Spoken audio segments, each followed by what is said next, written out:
This video is for educational and entertainment purposes only and does not constitute financial advice. I am not a licensed financial advisor. Always do your own research and consult a qualified professional before making any financial decisions. Tap your card. Done. No thought required. No friction. No moment where you feel anything at all. Now contrast that with handing over 4 $20 bills and watching them leave your hand.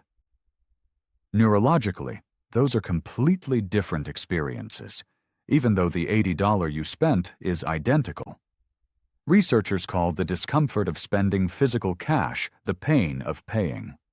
And that discomfort is one of the most powerful natural brakes on overspending that humans have ever had.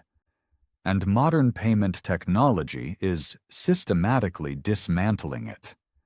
You didn't develop careless spending habits by accident. The system you're spending in was specifically engineered to make parting with money feel like nothing. The pain of paying is a term coined by behavioral economists Drazen Prelec and Duncan Semester at MIT. Their research found that the method of payment fundamentally changes how much people spend and how much they enjoy what they buy. When you pay with cash, you feel a measurable psychological discomfort, a minor sting. And that sting acts as a natural regulator on spending. When you pay with a card, the sting is significantly reduced. When you use a digital wallet or tap to pay, it's nearly eliminated. And when you buy something now and pay later, through credit cards, buy now, pay later apps, or monthly subscriptions, the pain of paying is entirely decoupled from the act of spending. You get the pleasure of consumption without any corresponding psychological cost. Your brain registers the reward without registering the sacrifice. This is not an accident. This is the business model. Today we're going to walk through the research, show you exactly how the payment system exploits this psychology, and give you practical tools to reclaim control over your spending, without giving up your phone or your credit card. In one of Prelec and Semester's most famous studies, participants were asked to bid on tickets to a sold-out sporting event. Half were told they would pay in cash. The other half were told they would pay by credit card. The credit card group bid, on average, more than twice as much as the cash group. Same event, same seats, same people, statistically. Wildly different willingness to spend, based solely on the payment method. Why? Because the abstract nature of card payments reduces the felt cost of spending. When cash leaves your hand, your brain registers a loss. When a number decreases somewhere on a screen you're not watching, it doesn't trigger the same response. Since that study, the finding has been replicated across dozens of contexts. People spend more at restaurants when paying by card.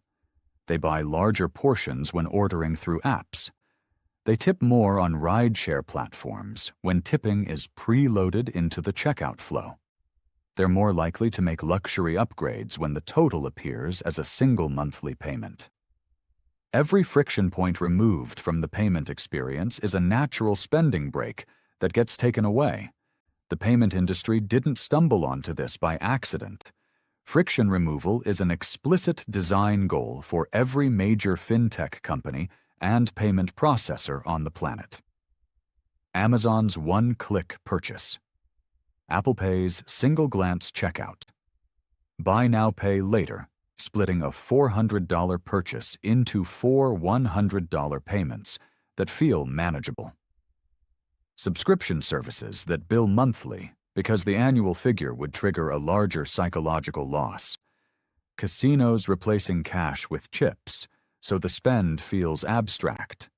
Social media apps hiding the price of purchases behind in-app currency conversions. Every single one of these is a deliberate design decision made to reduce the pain of paying, and therefore increase the volume and frequency of spending. The business model works because it exploits a genuine psychological vulnerability. When payment is invisible, the internal check on spending goes quiet, and most people have genuinely no idea how much they're spending month to month, because the psychological feedback loop that cash used to provide has been completely removed from their daily financial experience.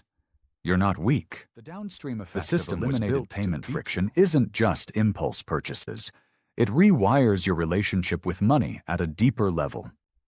People who primarily use digital and contactless payments consistently underestimate how much they've spent, often by 20 to 30%.